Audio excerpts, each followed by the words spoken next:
You know security is hard, so let's assume we're probably gonna get pwned by noon. But if we all start to get the basics right, we might not fully get pwned until tonight. Well, hi there, welcome to the 7-Minute Security Podcast. This is a special video edition of the show, which actually complements the audio version of episode 207. This is a walkthrough of a Vulnhub.com VM called Sidney, which you can get right here at Vulnhub.com. So without further ado, let me scooch this out of the way and let's get started. So I just want to show this one more time because sometimes people are asking, what is the best way to figure out what IP a VM grabs when it first boots? So let me back up a sec. I check out my IP address and then I do a net discover for that subnet. So let me do that. And then I'll ask for the password, which is just a bunch of asterisks. Little security humor. And then we start this guy up. And yes, of course I want to upgrade you. And we'll wait for this guy to boot. All right, so it looked like it grabbed .144. So let's go full screen and continue. I'm going to take its IP and I'm going to open up Sparta, which is my favorite initial info gathering tool. And let's just pop that in the host list and see what sort of fun ports and services are open on this beast. Okay, so it looks like just port 80 is open, so that maybe helps us narrow our focus of what service we're going to attack. Let's take a look at Nikto, and I always like to check to see if anything big jumps out here, like insecure HTTP methods, that kind of thing, but not too much here. So let me go back to terminal, scoot that guy out of the way, this, and let's do a derb on this host, see if there's any hidden files and folders we might want to crawl around in some more. So I'm going to do attack W for not stopping at warnings, I believe. And I personally like the big.txt. That served me well in the OSCP, so it's pretty much my default go-to list. All right, nothing too exciting there. So then let's also just look at the site itself. See if that gives us any clues. So was it 129? Was it 144? And proxy servers refusing connections. Let's get our pal Burp open too, so that he can join this little party as well. Okay, great. And before you annoy me, let's turn intercept off and let's try that one more time. Okay, so back for more, are you? Well, yes, I am. Give Ben Daglish a call. I'm sure he knows the login. Commodore 64 still ready. All right. So nothing too much here. Sometimes in these VMs, I download the images and analyze their metadata, and sometimes there's hints within. In this case, though, let's look at the view page source, and that gives us a warm lead to another folder to explore, the Commodore 64 subfolder. So let's go back to terminal, run derb again, and this time include Commodore 64. All right, looks like there's a lot more here that is going to be interesting to poke around in. I'm going to start first by just looking at what comes up at the base folder here. Will you go away? I'm trying to press play on a tape and you bother me, kid. Okay, and an image. Let's take a look at its source code. And here we have some comments that give us some hints. Added by Rob Hubbard. Password is the C64 sound chip lowercase. 3 letters, 4 digits, no space. Instead, show user a proper micro. So this to me looks like a username and password combo. But where do we submit that? Well, where I wasted a lot of time is pouring through all of these subdirectories when really I just needed to look a little closer. Because look, we've got content at the root folder here for index, index.html, and index.php. Okay, so if I go index.php, bam, login page. Okay, so the way I approached this is I used Rob Hubbard as the username and then built a password list to these specifications. And my biggest challenge was figuring out what 3-letter prefix I should put here before the 4 digits. And I'm not gonna lie, it was just a lot of trial and error. So if you go to the vulnhub.com page for Sidney, there's a little bit of a hint for you. The author says, hey, if you're hitting a wall, read this. And what I did is went to this page and figured out any 3-letter or 3-character acronym, and I made that the start of the password, and then all other numbers, 0000 through 9999 as the second part of the password. So I first tried, I think I tried C64, I think I tried SID, SID, I think there were some other 3-letter things in here, DOS. I mean, I was trying everything.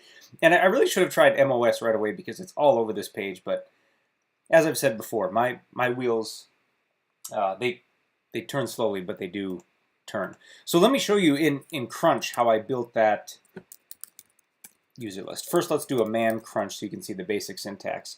So basic syntax is crunch space minimum length space maximum length, and then a whole bunch of options.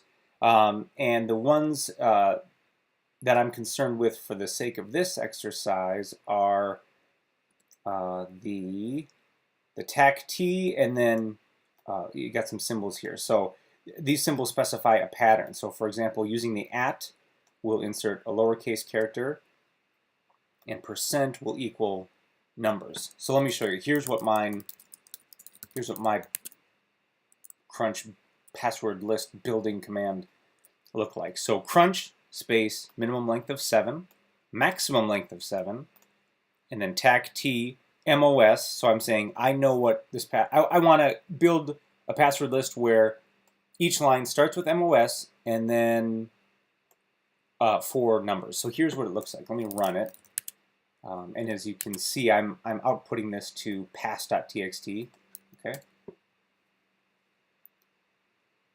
So if we look at the top of this, see that MOS 0000, 1, 2, 3, 4, 5, 6. Okay. And the end of it all the way to 9999. Okay. Now, just one other footnote here. I tried to push this through Hydra, and I mentioned on the audio version of this podcast that I couldn't get that to work because this site, let's just say I go user, all that comes back is the login screen. And when you use Hydra to brute force a form, Hydra asks you to say basically, what does the page look like when the login is invalid? Because then when I don't see that, I will assume that the login is good. But again, when all the page does is just refresh itself when your login is bad, you can't, or I don't know a way to tell Hydra, okay, Hydra, whenever you're not kicked back the login form, assume that that's a good login. Hopefully that makes sense. So basically, I went over to burp. And what I did is go to my proxy here, to my HTTP history. So I did all those invalid logins down here. So I want to use Rob Hubbard as my username when I'm actually going to build an intruder attack. So let's do Rob Hubbard 123. It's probably not the password. Okay, then let's go over to burp, and I'm going to feed this to intruder. Okay. Let's go to my positions. I'm going to clear out the positions that are there, and I'm just going to tamper with the password. And my payload is going to be a list that I load from here. Now, what you're going to find out is that this is a large password list, and I'm using the freebie version of burp. So watch this. I go start attack, and it's like, hey, this is the free version. Stuff is going to go slow. You hit OK, and yeah, it's going to go super slow. Tick, tick, tick, tick. So what I recommend here is either get yourself the free version of burp, or I'm sorry, get yourself the paid version of burp. Otherwise, you can use some Linux commands to chop up that password list into smaller chunks. So Normally I would do this on my machine with paid burp, but for the sake of this exercise, I just made a smaller, I'm going to run this. I made a script to output a smaller password list because I know that the password contains MOS65 and then a couple of numbers. So I'm just going to run this guy instead to make my password list. Okay, so let's load it. Pass. So it's a much smaller list. This should go pretty quick. So let's start this up. Thanks for the warning. Okay, I'm just going to scroll down the list here and see if the length changes, and it does. At MOS 6518, we get a length change. So let's try Harvard plus 6518. Bam! And we're in to a PHP FM file management, maybe? And isn't that nice that we appear to have upload capability right off the bat, which might make our job a little bit easier. So I'm going to copy user share web shells PHP. Let's see, PHP reverse shell. I'm going to copy that here to my current directory. And just because I don't like typing very much, I'm going to do that and just call it rs.php. And let's pico that. Let's pico it and spell the name right. And let's see. Let's just do, yeah, port 1234 is fine. But let's see, what am I? 172.16.129 dot what? What the hey am I? Config. I am 145. Okay. Let's do ding, badang, badoom. And let's do nclvp1234. Okay, and then let's upload this guy. Sidney, let's give you rs.php go. Okay, and then let's try to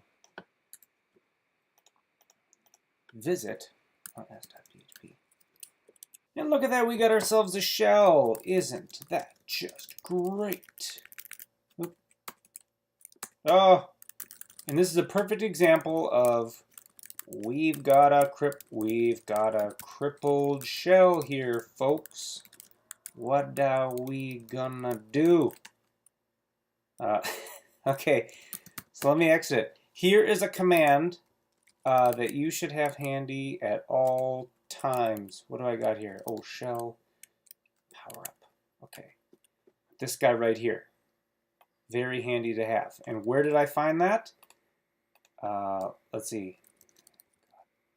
Milk Privesk. I got this off of Got Milk's privilege escalation cheat sheet. You should have a hard copy of this printed off and stuck in your pocket at all time. In my mind, this is a, hey, when my shell is jacked up in any way, I'm going to run this. So let's go back here. Let's see this in action. So I'm going to take this. I'm going to copy that. Let's get a reverse shell listening again.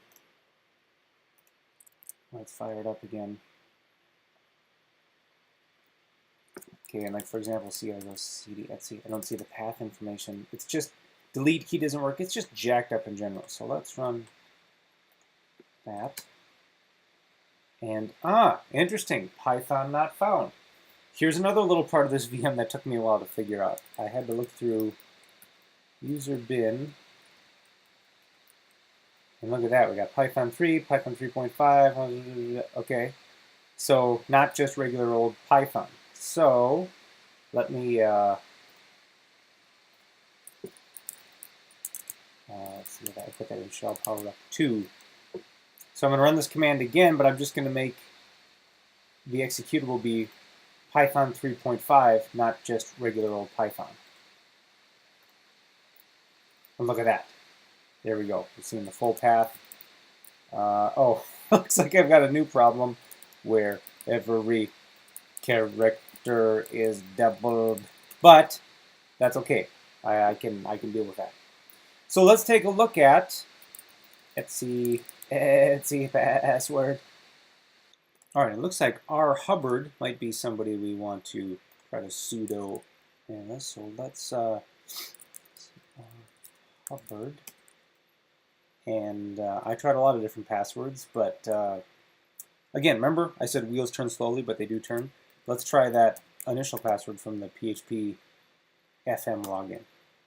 Boom, there we go. And let's see what I can do as our Hubbard. Looks like I can run just about anything. So let's do, let's do this.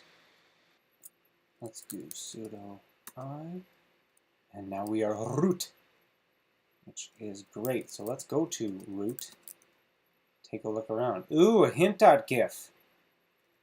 I love a good hint.gif. So let's copy that to HTML Commodore 64.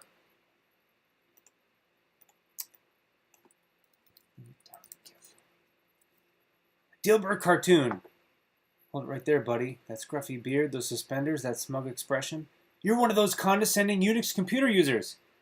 Here's a nickel, kid. Get yourself a better computer. Okay, that doesn't tell us a ton. Let's also look for hidden stuff. And it looks like, oh, there's a hidden Commodore 64 folder with a Miami, Miami subfolder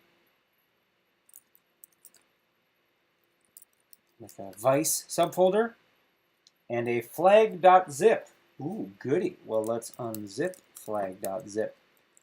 Ooh. Need a password. Is it Moss6518? Is it 1, 2, 3, 4, 5, 6? Is it R Hubbard?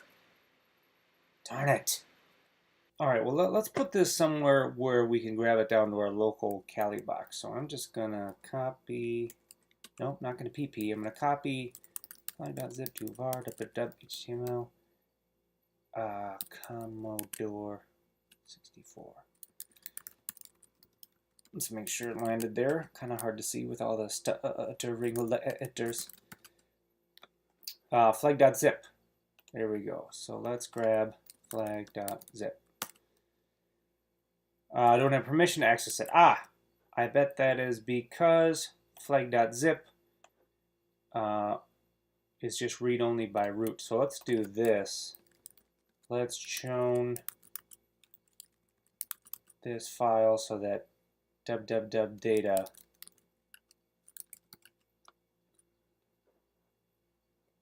has read access to it. Let's try that again. Bam! Let's save that too. Sidney folder, go. Okay. Okay, so to crack this zip open, I am going to use fcrackzip, which is built right into the Kali distro. And here are the flags I'm going to use. I'm going to use verbose. I'm going to tell it to use a dictionary. And I'm going to specify a file to use for password attempts. And I'm going to use tag u to try to decompress the first file by calling unzip with the guessed password. This helps weed out false positives. So my command is going to look like the following. Bam, call dictionary, password, this file, and there's the U and V flags. So let's do this thing.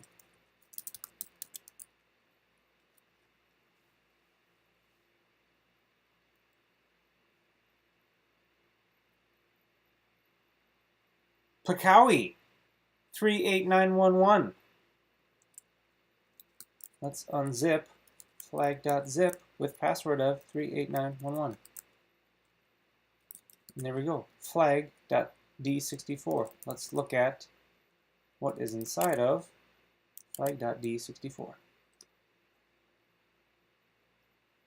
And it's not very pretty, but there is our flag.